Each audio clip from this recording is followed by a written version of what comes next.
Bonjour et bienvenue sur une nouvelle vidéo sur ma chaîne YouTube. Comme vous pouvez le voir, autour de moi il y a énormément de neige. Je suis actuellement dans le fond de l'Altaï, entouré par une nature sauvage, proche d'animaux dangereux, des loups, des ours. Non, je déconne, je suis à Moscou Centre, ça va pas, non. Qu'est-ce que je vais aller faire un 4 janvier dans le centre de l'Altaï, m'emmerder, il n'y a pas de connexion internet et surtout j'ai du boulot, c'est-à-dire qu'effectivement, eh bien, cette semaine c'est peut-être férié en Russie, mais ça n'est pas en Europe. Et on a des rendez-vous, j'ai des rendez-vous, des rencontres avec des Français qui sont en train de s'installer en Russie, des Français qui sont en train de réaliser leur ruspatriation. La ruspatriation, c'est l'écosystème que j'ai créé par lequel j'accompagne les gens qui ont des projets de vie en Russie, des gens qui veulent déménager pour s'installer en Russie. On les accompagne sur le plan administratif, migratoire, juridique, fiscal, légal, technique, déménagement, l'immobilier. On a une espèce de panoplie de services à 360 degrés. Et si vous voulez en savoir plus sur les services que nous proposons, sur les ressources que nous mettons à disposition pour préparer votre projet Russie, vous pouvez consulter le site de la ruspatriation, ruspatriation.com. Je vais mettre le lien dans le premier commentaire et dans le descriptif de cette vidéo, le site ruspatriation.com. Vous y trouverez des ressources gratuites, des ressources payantes, beaucoup de formations thématiques, des services que nous proposons, sur lesquels nous accompagnons, et également une rubrique blog, un blog dans lequel nous publions énormément d'informations à jour, d'informations juste sur la Russie d'aujourd'hui. Alors aujourd'hui, je suis dans le centre de Moscou, je suis le long du monastère Novospassky, que vous pouvez voir les murs et une tour du monastère derrière moi. Et regardez, il y a aussi un étang, l'étang du monastère Novospassky qui est là. Il a énormément neigé ces jours-ci, énormément neigé, c'est magnifique.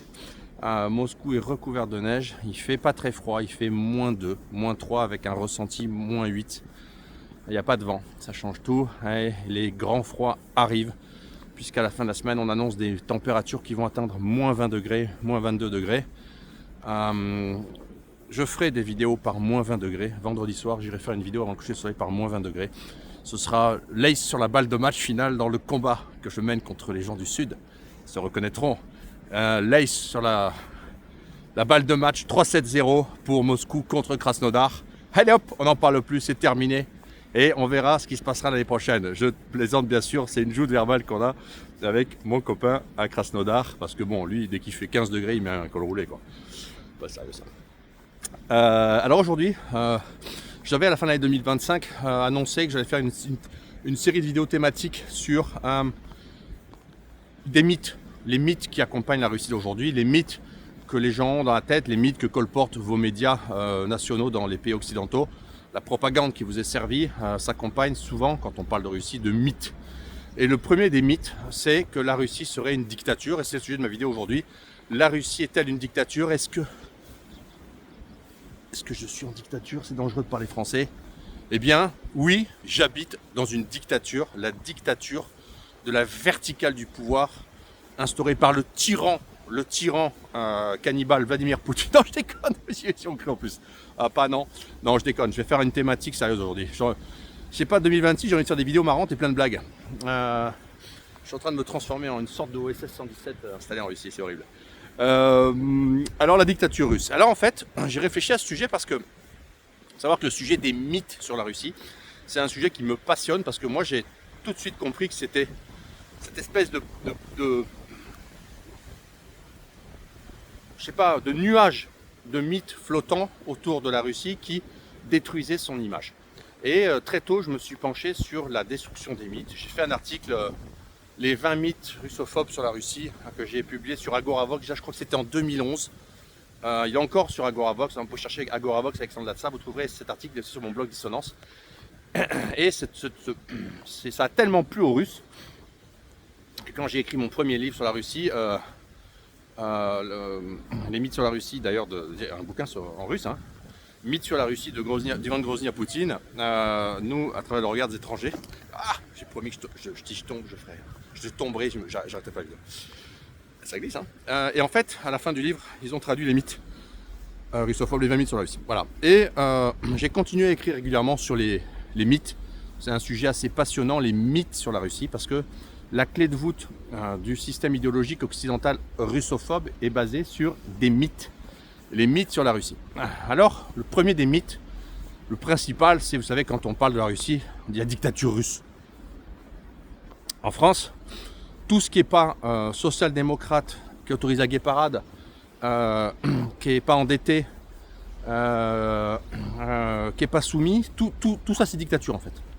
Mais en fait la Russie n'est pas du tout une dictature et je vais vous expliquer pourquoi. Déjà en Russie, il y a finalement des élections. C'est incroyable, Poutine gagne toujours. Ah oui, mais il ne va pas respecter le vote populaire parce que ça fait plaisir aux Français. Vous voyez? Donc il y a des élections. Il y a des élections présidentielles, locales, fédérales, régionales, municipales. C'est-à-dire qu'il y a un dispositif d'élection. Alors ce dispositif d'élection, il est réel. Bien sûr, je vais expliquer après pourquoi, il y a une gouvernance, on va dire, dominante. On peut qualifier sur le point de vue électoral, parce que c'est surtout sur ça qu'on dit la Russie est une dictature, parce que Poutine est super prédominant, il n'y a pas d'opposition. C'est faux en fait. Il y a une vraie opposition en Russie. Simplement, elle a deux facettes. Il y a une opposition qu'on appelle opposition tolérée.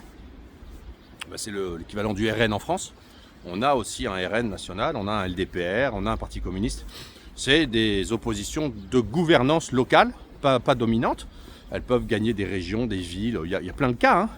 En Russie, elles peuvent gagner des conseils municipaux, etc. Donc ça existe, il y a une forme d'alternance locale forte, de gouvernance régionale, etc., municipale, tenue par l'opposition. Donc en quelque sorte, il y a une opposition. Après, il y a une opposition dite encore plus périphérique et non tolérée, qui est souvent assimilée aux partis libéraux, souvent assimilée aux partis occidentaux, et à raison, très souvent assimilée à des partis qui sont aussi perfusés, plus ou moins directement ou directement, par les ingérences occidentales. Et donc en fait, la réaction puissance, la réaction forte, autoritaire du système politique russe de gouvernance contre ces oppositions, en fait, c'est pas du tout une dynamique, c'est pas animé par le fait que ces oppositions représenteraient un danger politique, parce que c'est pas le cas. Les Russes ne votent pas pour les partis libéraux occidentaux, ils n'en veulent pas. C'est pas le modèle de monde dans lequel ils souhaitent vivre. Et donc, on va me dire, mais pourquoi? Est-ce que alors, il y a une forme de dureté, en quelque sorte de répression contre ces partis politiques, sachant qu'ils ne représentent politiquement aucune menace? Eh bien, c'est une logique de sécurité nationale et de sursécurité nationale. C'est-à-dire qu'en fait, les Russes, là-dessus, la Russie fonctionne comme ça. La Russie, c'est un pays qui est sursécuritaire et qui a parfois des réactions brusques. Et comme ils ont perçu qu'une partie de la galaxie d'opposition dite occidentale, pendant toutes ces années, c'était le cas avec Navalny, avec machin, Nemtsov, c'était des partis qui étaient perfusés directement par des ingérences étrangères, notamment le département américain, qui fait ça dans tous les pays du monde. L'opposition, récemment, je ne sais plus quel russe, là, c'est Mark Fagen, je ne sais plus lequel, qui est à l'étranger, a dit, de toute façon, c'est un mec de l'opposition libérale, hein. Il a dit de toute façon, le département d'État américain a des contacts avec tous les candidats de la galaxie dite anti-Poutine, anti-Kremlin. Tout est phagocyté. Bon, c'est pas nouveau, hein, tout le monde le sait, ça fait 25 ans, donc il n'y a aucune surprise. Sauf qu'en Russie, ça n'a pas marché, la révolution de couleur, ça n'a pas pris, l'opposition libérale, elle n'a pas le pouvoir, et voilà. Donc les Russes, donc on nous dit c'est une dictature. Non, c'est une surréaction à ce que les Russes estiment comme une menace pour la sécurité nationale et une ingérence de services secrets extérieurs dans les affaires nationales du pays. Ensuite, donc ça sur la dimension politique. L'énorme problème aussi de Vladimir Poutine, c'est le consensus. C'est-à-dire qu'en fait, les gens votent Poutine. Les gens, moi le premier, je suis devenu citoyen russe, j'ai voté Poutine. Et ma vie s'améliore chaque année. Je ne vais pas voter pour un autre candidat, je veux que ça continue à s'améliorer. Je m'enrichis, mon pays s'enrichit, la Russie, mon pays va mieux, mon pays se renforce, mon pays devient plus souverain, mon pays devient plus indépendant, mon pays, la Russie, devient plus fort, les infrastructures vont mieux, les cliniques pour enfants ça va mieux, on meurt moins, on vit plus longtemps, on boit moins. Et donc il y a énormément de choses qui vont mieux en Russie depuis 20 ans, la Russie redécolle. Donc la gouvernance au pouvoir qui est à l'origine de ce redécollage, elle a un soutien populaire massif. Et c'est bien le problème de Poutine, c'est l'hyperconsensus. Et j'avais déjà fait des vidéos là-dessus en expliquant que de toute façon, émerger en tant qu'homme politique aujourd'hui pour s'opposer à Poutine, c'est impossible. Vous feriez quoi? Poutine est de droite, Poutine est de gauche, Poutine est centriste, Poutine est conservateur, Poutine est progressiste, Poutine est libéral, Poutine est tout. Russie unie, c'est tout. Ils ont tous les courants politiques en leur sang. Ils ont tout. Et ils focus sur renforcement, enrichissement, souveraineté, amélioration de la vie. Et oui, vous votez pour eux. Alors, évidemment, il y a des Russes pour qui c'est la galère, il y a des gens pour qui ça ne s'est pas amélioré, on est clair. Mais il y a un consensus très majoritaire, les élections ne sont pas ou très très peu truquées en Russie. J'avais expliqué que les trucages qui peuvent arriver, c'est que dans une région mal gérée, ouais, le gouverneur peut être tenté de falsifier des élections pour montrer au pouvoir central et au Kremlin que regardez comme on est populaire. Alors au lieu de faire 45% au premier tour, il met à 55%. Ouais, ok, mais il n'y a pas de candidat d'alternance de toute façon, donc simplement il veut passer et avec un bon résultat et pas avec un mauvais résultat. Voilà les triches, ouais, ok. Ça ne changera rien. Donc la fraude est faible. Donc vous avez un candidat, un tsar élu, le premier tsar élu du monde. Les tsars on les élisait pas avant. Attention là les amis, ça c'est la montée glacée. Bon, on ne voit pas ce qu'il y a. Ouais. Bah, je vais redescendre là, ce sera plus beau pour moi. Ça reste dans le champ de lumière, surtout pour la caméra. Alors, un dictateur, il n'est pas élu. Pas besoin. Un dictateur, il n'a pas de consensus derrière lui. Vous voyez, la Chine, il y a un parti unique. Ouais. Moi, je ne qualifierais pas la Chine de dictature, hein, mais il y a un parti unique. La Corée du Nord, c'est vertical. Ok, super vertical, je comprends. Mais la Russie, pas ça. Pas du tout. Donc, vous savez, en Finlande, je crois, la Finlande, ouais, ils ont eu pendant 27 ans, il me semble, le même Premier ministre ou président.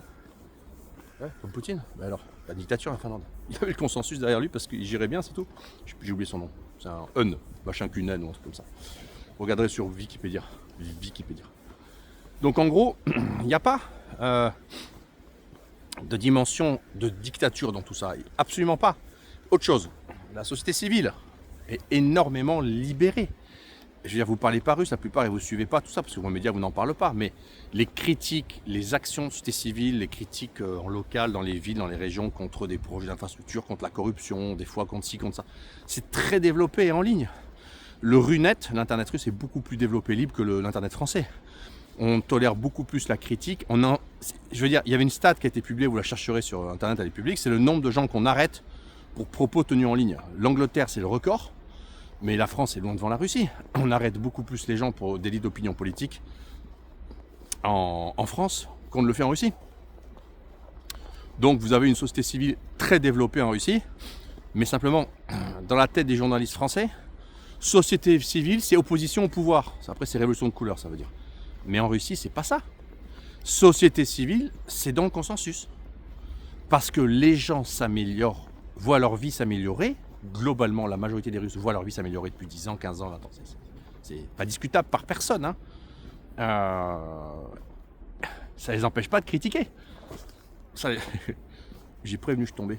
Ça les empêche pas de critiquer. Ça les empêche pas d'avoir une action civile, citoyenne. Mais ça veut pas dire qu'ils veulent renverser Ça veut pas dire, regardez. Ça veut pas dire qu'ils vont renverser le pouvoir. J'aime les chiens. Donc ces notions, il y a un pouvoir politique basé sur un consensus réussi, opposition existante mais qui n'a pas le pouvoir parce qu'elle n'a pas le consensus politique, élection entre ces deux, société civile existante, relativement, il y a une très très très grande liberté de ton et de parole en Russie au sein de la société, les gens se parlent. On peut librement parler, librement critiquer, librement s'exprimer. C'est beaucoup plus libre la Russie dans les conversations entre les gens qu'en France, les conversations entre les gens sur la politique. Les Français sont devenus des trouillards idéologiques. La société, les gens ont peur de s'exprimer, peur de critiquer. On va dire qu'on est raciste, on va dire qu'on est facho. Il n'y a pas ça en Russie. En Russie, ils n'ont rien à branler, ils font ce qu'ils veulent, ils disent ce qu'ils veulent, les gens ils sont libres. Et on ne qualifie pas les gens comme ça de t'es ça. C'est un truc d'Européens dégénéré, ça. Donc, les Russes sont beaucoup plus libres. Un Russe, vous pouvez dire ce que vous voulez, vous entendez, il peut ne pas être d'accord, mais il vous empêchera jamais de le dire. Beaucoup plus libre. La société civile russe, la classe moyenne russe est beaucoup plus libre que la classe moyenne française aujourd'hui. beaucoup plus libre, elle a moins d'impôts, elle a plus de liberté de parole, elle paye moins d'impôts, elle a les meilleures infrastructures, elle a plus de pouvoir d'achat. Les gens sont plus libres, c'est tout. Et ils votent Poutine pour continuer à être libres. C'est ça que les journalistes français font semblant de ne pas comprendre. Alors, la Russie est un système vertical, autoritarien. Pas autoritaire, pas dictatorial, du tout. C'est une verticale autoritarienne. Ça, c'est la définition du Frussien. Vous êtes prêts? 2026, c'est l'année des grandes réflexions, je vous préviens. C'est des verticales, la Russie. Et entre ces verticales, il y a des cercles, des clans, des clubs, les groupes, le clan, les proches, les amis, la famille, les miens. Donc il y a une notion clanique, mais des verticales. C'est un pays de gouvernance verticale. Pourquoi? Bien parce que l'expérience historique russe s'est faite comme ça. Donc la Russie ne sera jamais une social-démocratie parce que c'est pas adapté au peuple, aux mœurs, au mode de vie, à la taille du pays, à l'attente des gens. La Russie, c'est culturellement un pays de vertical. Regardez, quand vous séduisez une femme russe, eh bien, il faut être vertical et autoritaire. Vous commencez à dire, est-ce que ça te dirait que peut-être qu'on soit copains, que moi un jour je te mette ton plumard? Non, c'est pas comme ça qu'on fait. Vous dites, je veux que tu sois ma nana maintenant, tu deviens ma copine maintenant. C'est comme ça. Il faut aller imposer. Et les gens en Russie attendent que les choses soient imposées. Quand vous avez des employés russes, vous pilotez vertical. Les employés vous font ce que vous leur dites de faire. Et le manager décide et l'employé exécute. C'est un pays de vertical. On ne commence pas à dire on ne fait pas comme ça, j'ai pas envie, je fais grève, je fais pipi. Non, ça n'existe pas tout ça. Vous et l'employé a une attente de verticalité de son manager qui doit lui imposer ce qu'il faut faire. La Russie, c'est une culture de vertical et d'autorité. Pas de dictature, d'autorité. C'est un pays autoritarien. Culturellement, en profondeur, et c'est ce qu'attendent les gens, des décisions. Et régler les problèmes. Et la société russe attend qu'on règle les problèmes. Et quand vous vivez avec une femme russe, des premières choses qu'elle attend d'un homme, c'est qu'il règle les problèmes. L'homme trouve des solutions aux problèmes. Culturellement, c'est comme ça qu'on vit en Russie. Et l'administré attend que l'administration règle. Voilà. Moscou centre. Beau, hein? Mon endroit préféré à Moscou, non, c'est pas ça. Là que mes enfants grandissent. Autre moment. Moment très important.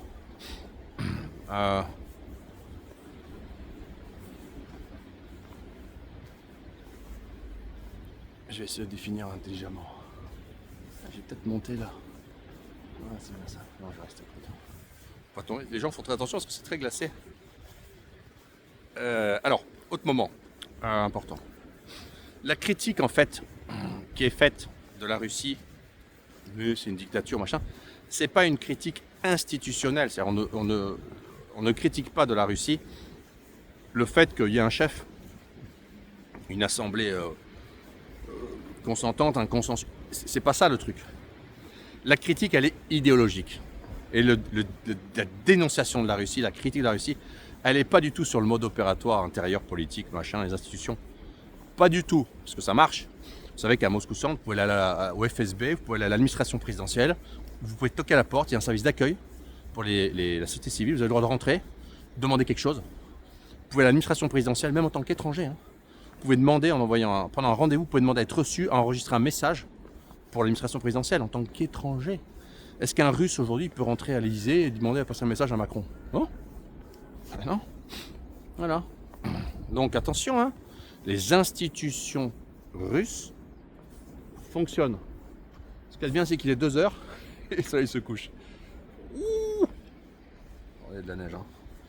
Donc, la critique de la Russie, elle est idéologique. En fait, tout ce socle de mensonges russophobes, il est fait à critiquer la Russie parce que la guerre, elle est idéologique. C'est-à-dire qu'en fait, ce qu'on reproche à la Russie, c'est les valeurs traditionnelles, c'est le non-alignement sur l'agenda sociétal, c'est le non-alignement sur l'agenda moral, mental, migratoire de l'Occident, c'est le non-alignement. Et c'est le fait que la Russie est devenue un contre-modèle. Et c'est pas seulement un contre-modèle pour tout l'Occident, parce que finalement, quand on est un occidental, on devrait se dire, on peut choisir de devenir russe, hein, comme moi, des habitants en Russie, et j'accompagne les gens qui veulent peut-être faire ce choix par la ruspatriation, mais on peut aussi se dire, tout ce qui va bien en Russie, pourquoi il n'y a pas ça chez moi en fait? Évidemment, pourquoi est-ce que moi, quand je sors de chez moi, je me fais emmerder par la racaille? Pourquoi est-ce que on me raconte des conneries à la télé? Pourquoi est-ce que je paye tant d'impôts? Pourquoi est-ce que les trottoirs sont pétés? Pourquoi est-ce qu'il y a un manque d'hôpital? Pourquoi est-ce qu'en Russie, il y a 2 fois et demi plus de médecins par habitant en proportion qu'en France? Pourquoi est-ce que moi, j'ai pas dit d'hôpitaux? Pourquoi est-ce qu'on m'a raconté des histoires avec ces vaccins? Pourquoi on me prend pour un con? Pourquoi ça va mal? Pourquoi mon voisin fait la gueule? Etc. On devrait se dire pourquoi il y a tout ça alors qu'en Russie, par exemple, il n'y a pas. Comment ils font les Russes pour qu'il n'y ait pas tout ça? Comment ça se fait? Ok, il y a moins d'impôts. Bizarre ça, hein? Ouais. Pourquoi est-ce qu'on industrialise alors que la Russie industrialise? Pourquoi est-ce que mon pays, moi, la France, si j'étais un Français et je pensais français, je disais pourquoi est-ce que je désindustrialise? Pourquoi est-ce que mes élites politiques désindustrialisent mon pays? Pourquoi il y a du chômage? Attends, ici il n'y a pas de chômage. C'est des curieux qui veulent aller nager là. Interdit d'aller nager. La guerre, elle est idéologique. C'est-à-dire qu'en fait, on critique la Russie pour des raisons idéologiques. On dit à la Russie, c'est pas bien, regardez. Et le pire, c'est que la Russie n'est pas seulement devenue un modèle pour tout l'Occident, parce que tout l'Occident devrait être comme la Russie, c'est-à-dire devrait être un État puissance, souverain, avec de l'ordre dans les rues, la promotion de son identité des valeurs chrétiennes, la promotion des valeurs traditionnelles. J'ai un appel, je vais couper. Etc. Donc, la Russie devrait être ça. Mais l'Occident, devrait être ça. Devrait être ce qu'est la Russie, ce que la Russie est en train de devenir. Mais c'est pas ce qui se passe. L'Occident ne devient pas ça. Il prend la route inverse. Donc en fait, la Russie est devenue un anti-modèle, le contre-modèle à ne pas suivre. Les élites globalistes qui tiennent l'Occident aujourd'hui ont peur de ça. Trump prend le chemin inverse. On va voir ce qui se passe avec Trump, hein, il est vieux. On verra le suivant. Mais la gouvernance russe, c'est ancré dans le devenir. C'est qu'après Poutine, ce sera encore comme ça. C'est comme ça parce que c'est l'ADN du pays qu'il a été préservé. Et que tous les pouvoirs publics vont dans ce sens. Vont dans le sens de ça. La souveraineté, les valeurs traditionnelles, le conservatisme, le non-alignement et les BRICS. Et donc la Russie n'est pas simplement devenue un contre-modèle pour tout l'Occident, mais elle est un modèle pour le monde entier. Puisque tous les pays réémergents ou émergents, eh bien, ils veulent la même chose que ce qu'est la Russie. Ils veulent être souverains, forts, indépendants, non alignés, et ils veulent les valeurs traditionnelles, la majorité d'entre eux.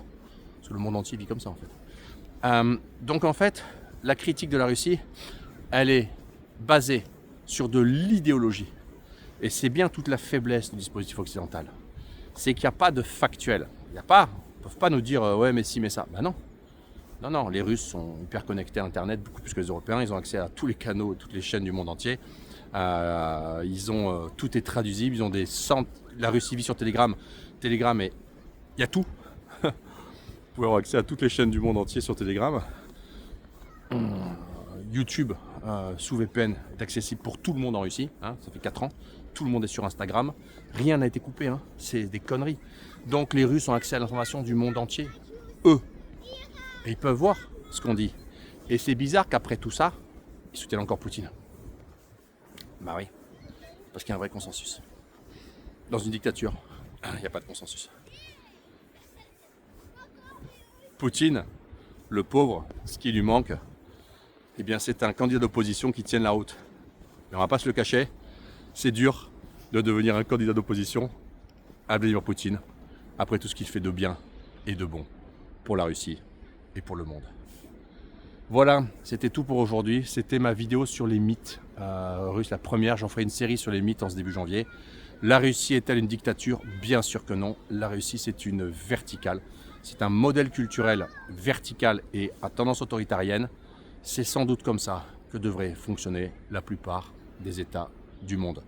A très bientôt pour une nouvelle vidéo sur ma chaîne YouTube. Abonnez-vous, likez cette vidéo, abonnez-vous à ma chaîne et surtout consultez le site de la Ruspatriation. Vous y trouverez énormément d'informations sur la Russie.